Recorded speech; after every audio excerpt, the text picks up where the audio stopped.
한 아이가 있었는데요.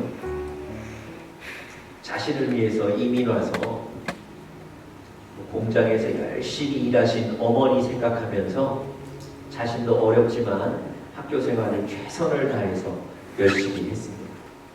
그래서 그랬는지 다른 학생들보다 조금 더 일찍 좋은 대학에 합격 통지를 받았습니다. 합격이 보장된 거예요. 여러분, 그 아이도 기뻤겠지만 열심히 뒤에서 고생하신 어머니 얼마나 기쁘셨겠습니까? 그런데 시간이 지난 후에 이 학생이 그 대학에 입학해서 학교를 다닌 것이 아니라 그 대학으로부터 입학 취소 통보를 다시 받았다는 거예요.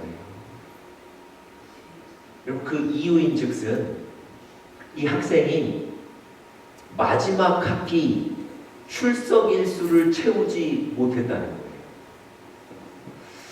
아마도 합격 통보를 받고 나서 좀 그동안의 삶이 좀 이렇게 해이해지고 나태해졌던 것 같아요. 여러분, 대학에서 합격을 취소하는 건 사실은 정당한 사유였습니다. 여러분, 다 따놓은 당상이라고 여겼던 그 상이, 그 합격이 날아가고 마지막까지 조금만 더 성실했더라면, 마지막까지 조금만 더 충성을 다했다면, 그리고 시간이 지나고 웃고 있지 않았겠습니까? 여러분, 제가 오래전 신문에서 읽은 글이에요. 사실은 그 주인공이 누군지도 저는 몰라요. 그런데 읽으면서 저도 얼마나 아쉽고 안타까웠는지 모릅니다. 여러분, 끝까지 최선을 다하는 것, 끝까지 성실한 것, 충성하는 것, 이것이 여러분과 제 삶에 얼마나 중요한지 모릅니다. 제가 묵상집에서 읽은 글인데요. 1994년 11월 9일 날 제주도를 출발해서 광주로 가는 비행기가 이륙을 했는데 왼쪽 엔진에서 불꽃이 튀었다는 거예요. 그래서 기장이 다시 그 비행기를 착륙시켰습니다. 이 기장이 잘 대처를 해서 별다른 사고는 없었는데, 어쨌든 여러분, 사고의 원인은 따져봐야 될 거 아닙니까? 나중에 사고의 원인을 조사했더니 그 원인이 너무 우스워요. 활주로에 있던 꿩 한 마리가 엔진에 부딪혔다는 거예요. 그런데 그 새 한 마리 부딪혔는데 말이죠, 그 비행기의 팬 날개라는 부품 46개가 부서져 버렸답니다. 그걸 수리하고 경제적으로 드는 비용이 무려 40억 원이었답니다.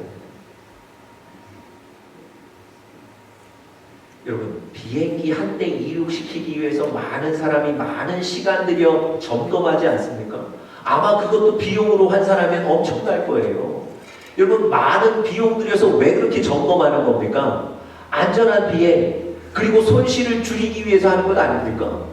그래서 그 수많은 비용을 들여서 점검을 했는데 마지막 한순간 그 작은 실수 때문에 엄청난 비용이, 손실이 생긴 거예요.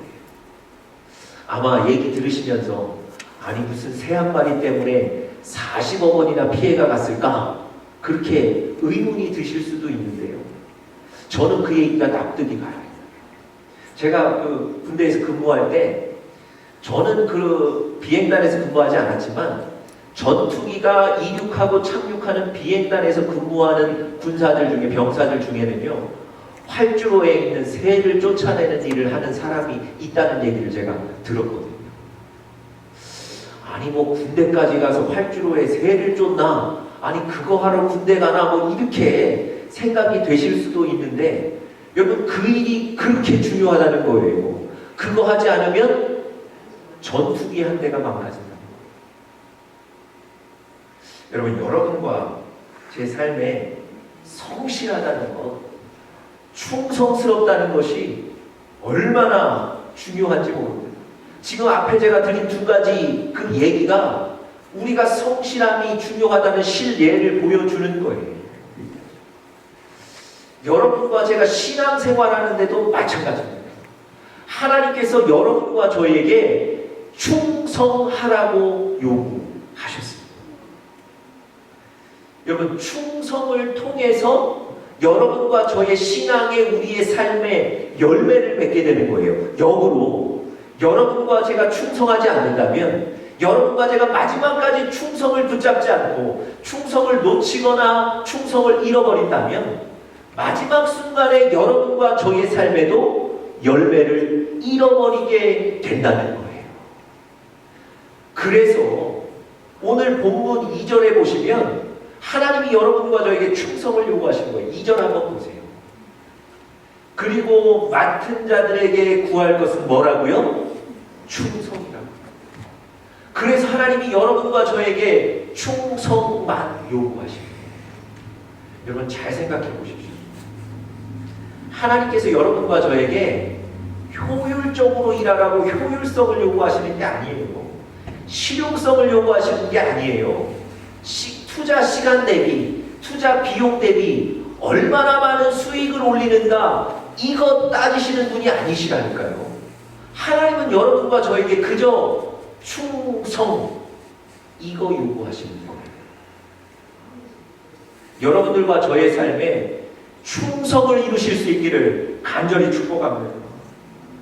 하나님 사랑하는 일에, 교회를 섬기는 일에, 여러분의 직장과 여러분의 가정을 지키는 일에, 여러분의 사업장에서 하시는 일에, 여러분의 자녀를 지키시는 일에 여러분 충성하고 성실을 다하시기를 간절히 바랍니다.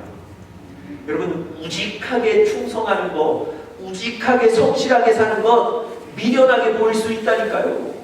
그런데 하나님은 그 충성을 통해서 여러분들과 저의 삶에 열매를 주시는 거예요. 충성을 통해 열매를 주시는 게 하나님의 방법입니다. 여러분, 다른 것 생각하지 마세요.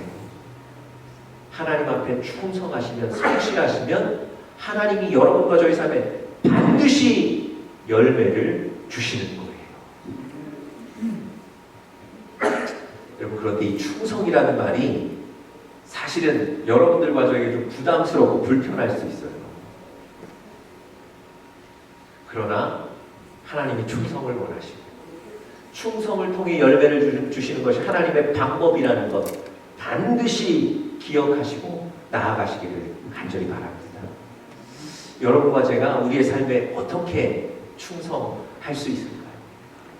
오늘 본문에 보시면요, 바울이 여러분과 저에게 충성하라, 성실하라 이렇게 지시만 하는 것이 아니라 어떻게 성실하게 살 수 있는가 주의할 점들도 다 말씀해 주고 계십니다. 우리가 구체적으로 좀 세 가지로 살펴보면서요, 여러분들과 저에게 오늘 큰 은혜가 되시기를 간절히 바랍니다. 첫 번째, 우리가 충성하기 위해서, 성실하기 위해서 첫 번째, 내가 누구인지를 알아야 합니다. 다시 한번요. 충성스럽게 살기 위해서, 성실하게 살기 위해서는 내가 누구인지를 알아야 된다.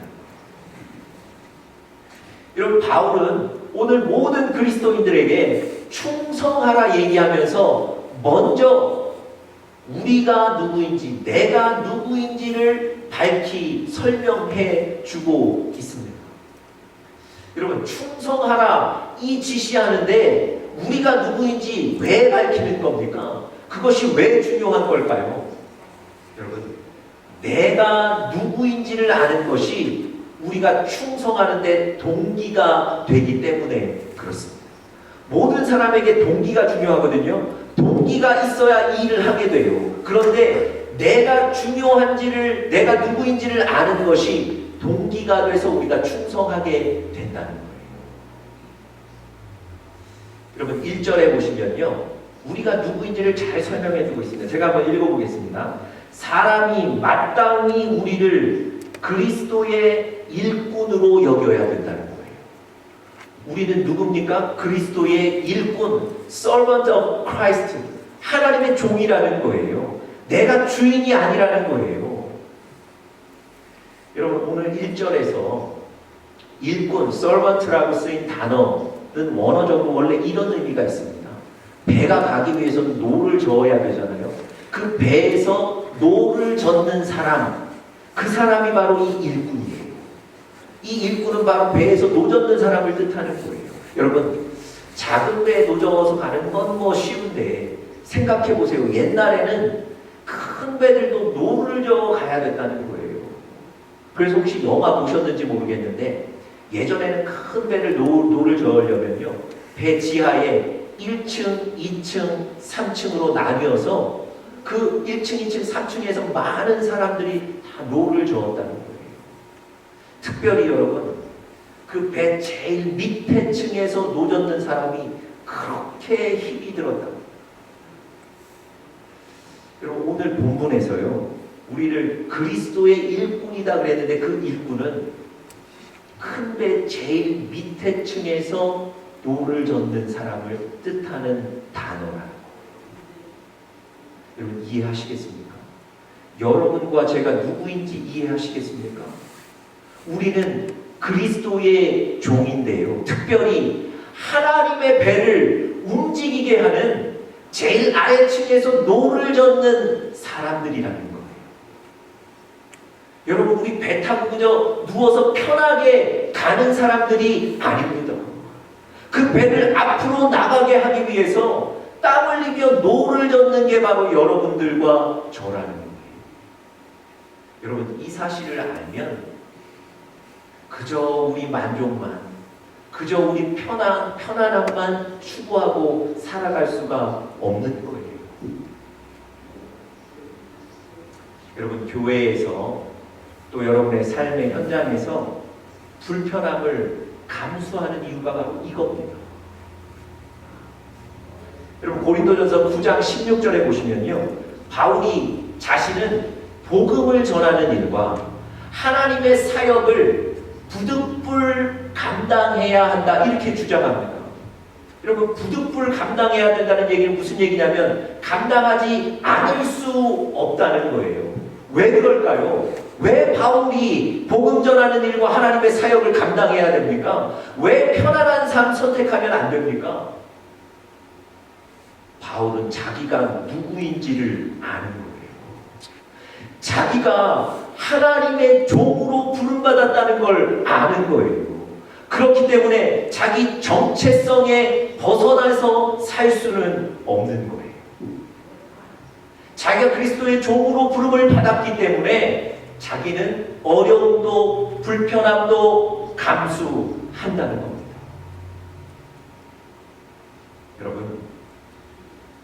여러분과 제가 하나님의 종으로 부름받았어요. 이 사실을 아시면 불편함도 조금은 부담스러움도 감수하셔요. 여러분 1절에 보시면 우리를 또 다른 말로 설명합니다. 그리스도의 일꾼이요. 그 다음에 뭐라고 되어 있습니까? 하나님의 비밀을 맡은 자로 여길지어다. 우리는 그리스도의 일꾼인 동시에 하나님의 비밀을 맡은 자예요. 여기서 비밀은 무엇이겠습니까? 복음이에요. 그리고 하나님의 말씀입니다. 하나님의 능력이에요. 여러분 우리가 이 비밀을 맡았다는 거예요. 맡은 자라는 건 이걸 주신 분은 따로 있다는 거예요. 이것을 만드시고 주신 분 정말 주인은 따로 있고 그분이 우리에게 이것을 다스리도록 하셨다는 거예요. 우리는 청직이라는 얘기입니다. 제가 지난주에도 사실은 이 얘기를 잠깐 드렸는데요.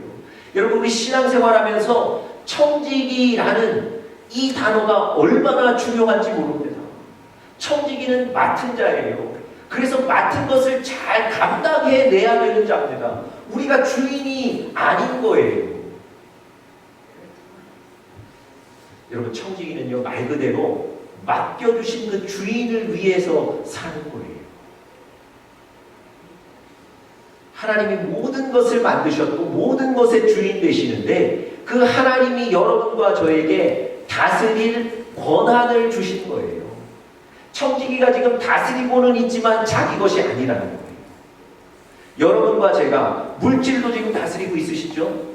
자녀도 다스리고 계시죠? 여러분의 뭐 차량이나 여러분의 집들도 다 다스리고 계시죠? 그런데 그 모든 것의 주인은 하나님이시라. 어떻습니까? 여러분 정말 맡은 자로 살아가고 계세요? 아니면 여러분 주인 되셔서 살아가고 계십니까? 우리가 누구인지를 알면요, 함부로 할 수 없어요. 하나님이 우리를 종으로 부르셨기에 우리는 청지기로 살아야 하고 주인으로 살면 안 됩니다. 여러분, 우리가 종으로 청지기로 사는데 두 가지 주의하실 것이 있습니다. 우리가 종으로 청지기로 사는데 두 가지 주의하실 것이 있는데요. 첫째는 하나님을 기쁘시게 하기 위해 살아야 한다는 겁니다. 하나님을 기쁘시게 하기 위해 살아야 된다는 겁니다.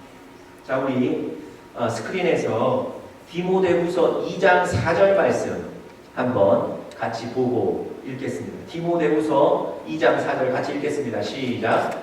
군사로 다니는 자는 자기 생활에 얽매이는 자가 하나도 없나니 이는 군사로 모집한 자를 기쁘게 하려 합니다. 여러분, 우리는 주님의 군사인 거예요. 영적인 전투에 나가서 싸우는 군사로 하나님이 여러분과 저를 부르셨어요. 그런데 그 군사가 자기 마음대로 자기 뜻대로 할 수 있습니까?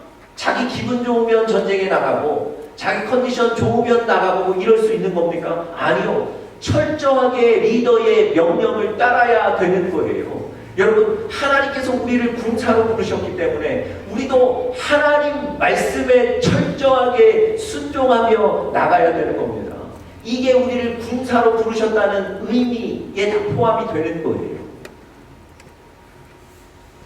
그런데 여러분, 한번 우리 자신을 좀 돌아보시죠. 이상하게도 우리는 하나님 섬긴다고 하면서 다 내 중심이에요. 내가 좀 괜찮을 때 하나님 섬기고, 내가 물질이 좀 있을 때 나는 드리고, 내 시간이 있을 때 섬기고, 내 기분이 괜찮을 때 섬기고, 내 감정이 편안할 때 섬기고. 여러분, 우리의 시선이 다 어디로 가 있는 겁니까? 다 내 자신에게 가 있는 거예요. 아니, 하나님은 여러분과 저를 군사로 부르셨는데 우리는 우리 마음대로 사는 거예요. 여러분, 이제는 그 시각을 좀 돌리셔야 돼요. 하나님을 기쁘시게 해드려야 돼요. 하나님이 뭐를 원하시는지, 내가 무엇하면 하나님 기뻐하시겠는지, 여러분 그렇게 사시는 여러분들 되시길 간절히 바랍니다. 여러분, 일주일을 주님을 위해 사시는 거예요. 여러분, 일주일 동안 내내 교회 나와서 사시라는 얘기가 아니고요. 여러분 삶의 현장에 사시지만 하나님이 기뻐하시는 것이 무엇인지, 하나님이 무엇을 원하시는지를 계속 묻고 그 일을 순종하며 사셔야 된다는 거예요. 여러분, 하나님을 기쁘시게 하는 여러분들 되시기를 간절히 바랍니다. 종으로 살려면 그렇게 하셔야 돼요. 두 번째, 청지기로 종으로 살 때 주의하실 점 두 번째는 부담스러워도 충성하셔야 된다는 거예요. 부담스러워도 충성하셔야 됩니다. 여러분, 물론 기쁨으로 충성하셔야죠. 자원하는 마음으로 충성하시는 게 좋습니다. 그런데 우리가 사람인지라 어떻게 늘 기쁨만으로 순종할 수 있겠습니까? 기쁨이 없을 때가 있어요. 자원하는 마음이 없을 때가 있어요. 그때 어떻게 하시겠습니까? 자원하는 마음이 없기 때문에 하나님이 기뻐하시지 않을 테니까 나는 이 충성 멈춰야 되겠다, 그렇게 생각하시나요? 저도 그런 때가 있습니다. 내가 오늘은 기쁜 마음이 없기 때문에 오늘은 하지 말고 쉬어야 되겠다, 이렇게 생각하기가 쉽다니까요. 정말 하나님이 그거 원하실까요? 여러분, 고린도전서 9장 17절에 보시면 바울이 이런 부분에 대해서 정확하게 얘기해 주고 있어요. 자, 우리 고린도전서 9장 17절 말씀 함께 읽어보겠습니다. 시작. 내가 내 임의로 이것을 행하면 상을 얻으려니와 임의로 아니한다 할지라도 나는 직분을 맡았노라. 이 말씀 잘 보세요. 임의로 행한다는 얘기는 무슨 얘기겠습니까? 내 마음에 자원하는 심정이 있다는 거예요. 기쁨으로 내가 한다는 거예요. 그런 때는 상을 주신다는 거예요. 그런데 바울이 또 뭐라고 얘기합니까? 임의로 아니한다 할지라도. 이거 무슨 얘기겠습니까? 내 안에 자발적인 마음이 좀 사라졌을 수도 있다는 거예요. 내 안에 하나님을 섬기는데 기쁨이 없을 수도 있다는 거예요. 그때는 어떻게 하라고 되어 있습니까? 쉬라고 되어 있나요? 하지 말라고 합니까? 아니요. 나는 그럼에도 불구하고 나는 직분을 맡았다. 여러분, 마음에 좀 기쁨이 없어도, 마음에 자원하는 심령이 좀 사라져도 그럼에도 나는 저 직분을 맡은 자이기 때문에 충성한다는 거예요.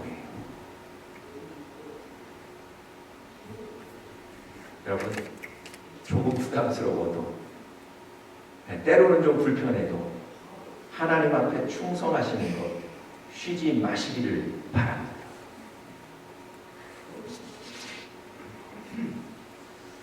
두 번째로요, 큰 두 번째입니다. 우리가 충성하기 위해서 큰 두 번째, 판단하거나 판단에 흔들리지 말아야 합니다. 판단하거나 판단에 흔들리지 말아야 합니다. 바울은 충성을 얘기하면서요, 판단하거나 남의 판단을 받는 것에 대해서 극도로 경계하고 있습니다. 왜 그럴까요? 왜 충성 얘기하면서 판단 얘기를 또 하고 있는 걸까요? 연관이 있기 때문에 그래요. 어떤 연관이냐면, 판단을 하거나 혹은 다른 사람들이 나를 판단하는 것에 휘둘리면 내가 충성하고 있는 것, 그 일을 이어나갈 수 없다는 거예요. 야, 저 사람이 나를 이렇게 생각해? 야, 저 사람이 나한테 이렇게 말을 했어? 여러분, 상처가 되거나 섭섭하거나 그것이 충성을 막는 거예요. 그래서 충성하다가도 두 손을 놓게 되는 거예요. 바울이 왜 지금 충성 얘기하다가 갑자기 이런 얘기했을까요? 바로 앞장 고린도전서 3장에 보면, 여러분, 바울이 고린도 지역에 가서 복음 전하잖아요. 그런데 여러분들 아시는 대로 고린도 교회에는 파가 있었다니까요. 아볼로파, 나는 바울파. 아볼로파가 바울을 자꾸 평가하는 거예요. 야, 바울은 이상하다. 야, 바울은 뭔가 사역이 부족해. 저 사람 따라가면 안 돼. 바울파도 마찬가지인 거예요. 아볼로파 평가하는 거예요. 여러분, 바울이 자꾸 다른 사람으로부터 부정적인 판단을 받는 거예요. 이게 바울의 사역에 도움이 되겠습니까? 절대 되지 않았겠죠. 바울이 지금 그래서 이 얘기를 하는 거예요.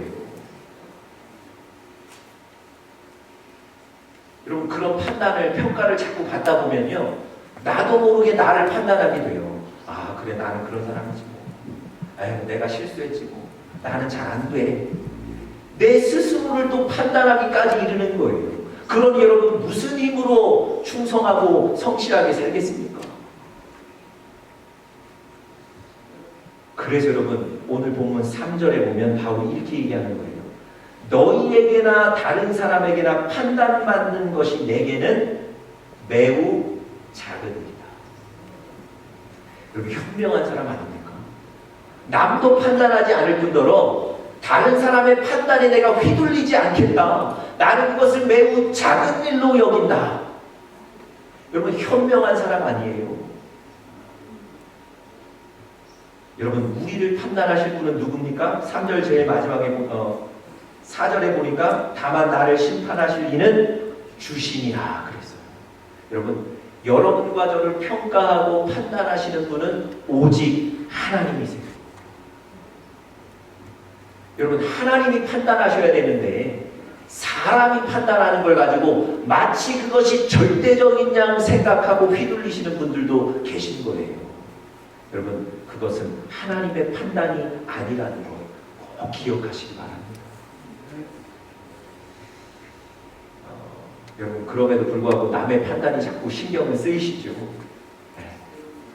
여러분, 다윗이, 제가 수요일 설교에도 말씀드렸는데요, 다윗이 하나님의 괴가 이제 자기가 머물고 있는 다윗성으로 들어오거든요. 너무 기뻐서 춤을 추는데 바지가 흘러내릴 정도로 격렬하게 몸을 흔든 거예요. 여러분 생각해 보세요.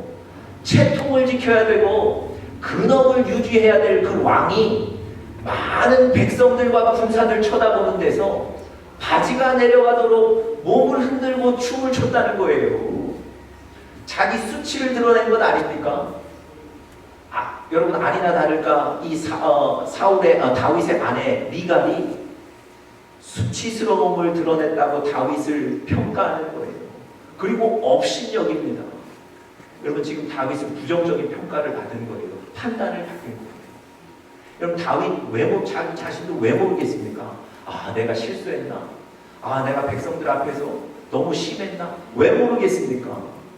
그런데도요, 아내의 그 부정적인 평가에 전혀 흔들리지도 않고요, 후회하지도 않아요.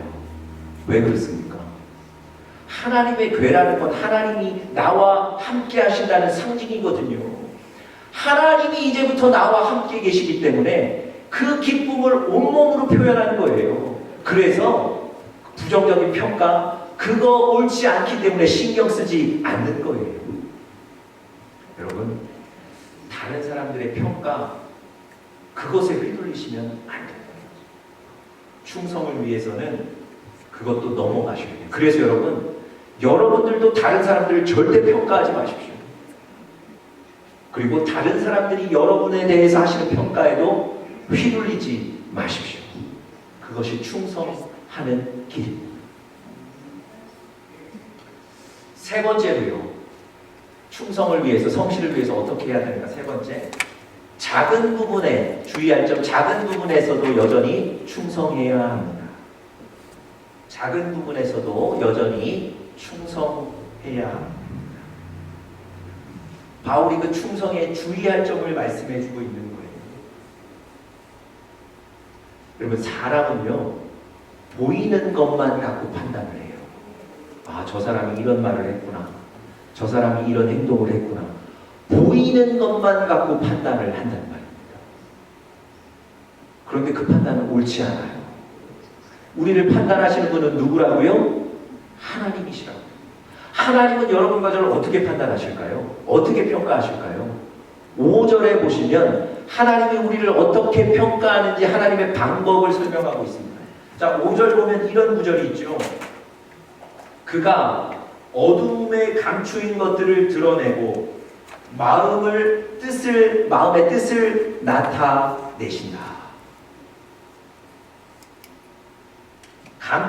어둠에 감추인 것들을 드러내신다 그랬어요.